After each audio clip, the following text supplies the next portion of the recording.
As the 1820s began, slavery in the United States began to make its way to the forefront of political issues.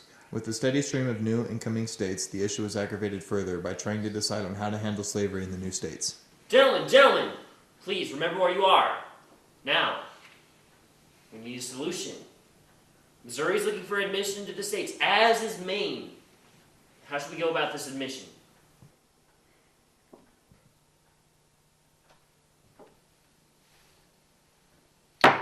I've got it.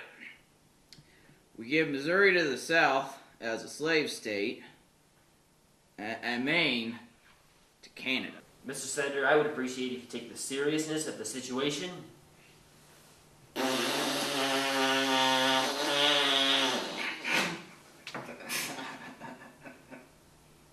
Well then, does anyone else have any other suggestions? I do have a suggestion to make.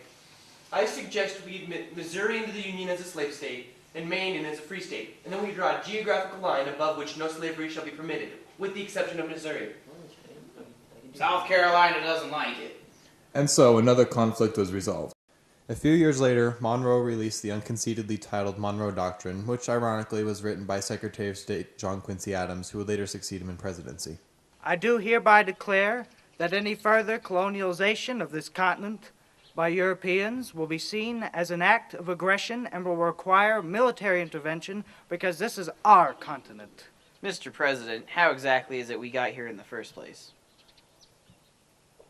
In the election of 1824 between Maine candidates Monroe and J.Q. Adams, a stalemate was reached, as no candidate was able to secure the necessary number of electoral votes. Count them again. Per the 12th Amendment, the matter was taken to the House of Representatives, and only the top three candidates were allowed to continue. Henry Clay was eliminated from the ballot. Andrew Jackson is a great man, but he's not yet ready to be our president. I vote for John Quincy Adams. Clay strongly disliked Jackson and did his best to make sure others didn't vote for him as well. However, feelings were intensified because allegedly Clay was going to be offered the position of Secretary of State.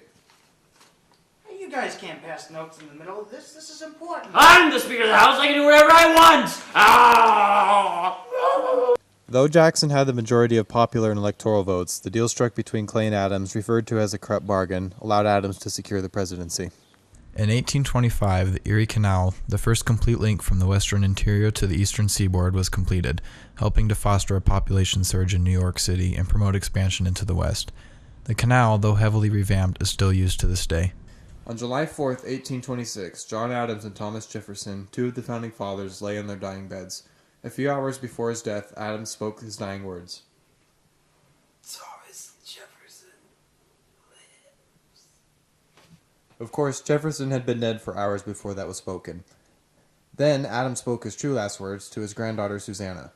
Help me, child, help me! The Baltimore and Ohio Railroad, the first common carrier railroad in the U.S., would begin construction in 1828. This railroad was designed to compete with the Erie Canal and would eventually find itself on monopoly boards. His wife was adulterous. He surrendered an American servant girl to a Russian czar. He led raids on Indian villages. He used public funds to buy gambling devices. You know what? The election of 1828 was marked by a tremendous amount of mudslinging, much like today. Many of the people appointed in the Bush administration are still burrowed in the agencies that are supposed to oversee the oil industry. However, because of the Krupp bargain, Jackson was easily able to secure the necessary number of votes and be elected 7th President of the United States, where he would oppose the National Bank, oversee the nullification crisis, and lead the Indian removal movement.